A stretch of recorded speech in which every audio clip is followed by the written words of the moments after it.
पाकिस्तान और सऊदी अरब के बीच हुई डिफेंस डील को लेकर कई तरह के सवाल उठ रहे हैं, जिनमें परमाणु टेक्नोलॉजी ट्रांसफर से लेकर इजरायल के अटैक और भारत पाक युद्ध जैसे सवाल शामिल हैं। इस बीच पाकिस्तान के रक्षा मंत्री ख्वाजा आसिफ ने दावा किया है कि अगर भारत और पाकिस्तान के बीच जंग होती है तो सऊदी अरब भी इसमें शामिल होगा। उत्तर प्रदेश में आउटसोर्सिंग की नौकरियों को लेकर बड़ा बदलाव होने जा रहा है। इसके लिए शासन की ओर से कंपनी एक्ट के तहत यूपी आउटसोर्स सेवा निगम का गठन करने के आदेश दिए गए हैं। इसके साथ ही ये भी साफ कर दिया गया है कि अब आउटसोर्स कर्मचारियों की तीसरी और चौथी श्रेणी के लिए इंटरव्यू की जरूरत नहीं होगी। अब आउटसोर्सिंग में तीसरी और चौथी श्रेणी के कर्मचारियों का चयन लिखित परीक्षा के आधार पर ही होगा। इसके लिए इंटरव्यू की जरूरत नहीं होगी। उत्तर प्रदेश की सीतापुर जेल में बंद समाजवादी पार्टी के नेता आजम खान को इलाहाबाद हाई कोर्ट से क्वालिटी बार सहित सभी मामलों में जमानत तो मिल चुकी है, लेकिन अभी उनके जेल से बाहर आने में समय लग सकता है, क्योंकि रामपुर की स्पेशल एमपी एमएलए कोर्ट ने शत्रु संपत्ति मामले की सुनवाई के दौरान पुलिस की रिपोर्ट के आधार पर 3 धाराएं और बढ़ा दी हैं, जिससे आजम खान की मुश्किलें बढ़ सकती हैं। जहां आजम खान के समर्थक उनकी जल्द रिहाई की उम्मीद लगाए हुए हैं, लेकिन अब पेंच फंस गया है। 21 सितंबर 2025 को लगने वाला सूर्य ग्रहण भारत में दृश्य नहीं होगा। क्या इस दिन यात्रा करनी चाहिए या टालनी चाहिए? जाने राशि अनुसार प्रभाव और ज्योतिष उपाय। भारत में 21-22 सितंबर 2025 का सूर्य ग्रहण दृश्यमान नहीं होगा, इसलिए धार्मिक दृष्टिकोण से यात्रा पर कोई बाध्यता नहीं है। फिर भी शास्त्रों में ग्रहण को अशुभ काल बताया गया है। यदि यात्रा टालना संभव हो तो अच्छा, अन्यथा सूर्य मंत्र, दान और सतर्कता के साथ यात्रा की जा सकती है। ग्रहण काल में किए गए कर्मों का पूर्ण फल नहीं मिलता।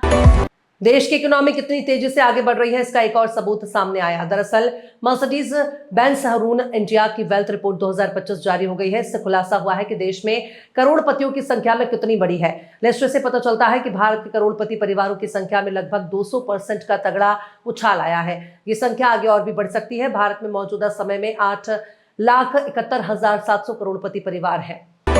मिर्जापुर में शारदीय नवरात्र मेले की तैयारियां शुरू हो गई हैं। यह मेला 21 सितंबर की मध्यरात्रि से शुरू हो जाएगा।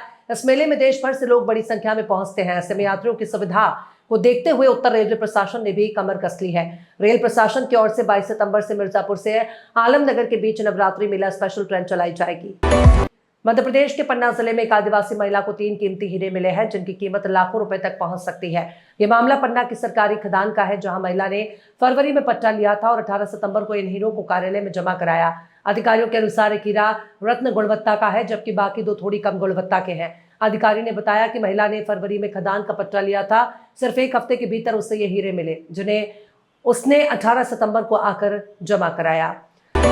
कांग्रेस नेता और लोकसभा में नेता विपक्ष राहुल गांधी ने चुनाव आयोग पर एक बार फिर वोट चोरी के आरोप लगाए। केरल के वायनाड में राहुल गांधी ने फिर दोहराया कि जल्द ही एक हाइड्रोजन बम फोड़ेंगे। उन्होंने कहा कि हमारे पास इसके पक्के सबूत हैं। राहुल गांधी ने कहा कि कर्नाटक में सीआईडी जांच चल रही है। सीआईडी में फोन नंबर मांगे हैं। ज्ञानेश कुमार सीसी है, लेकिन उन्होंने सीबीआई को नंबर नहीं दिया है। पुलिस जानकारी मांग रही है, लेकिन सीसी जानकारी नहीं दे रहे हैं। ये मेरा बयान नहीं है। सीआईडी ने चुनाव आयोग को कई पत्र लिखे हैं।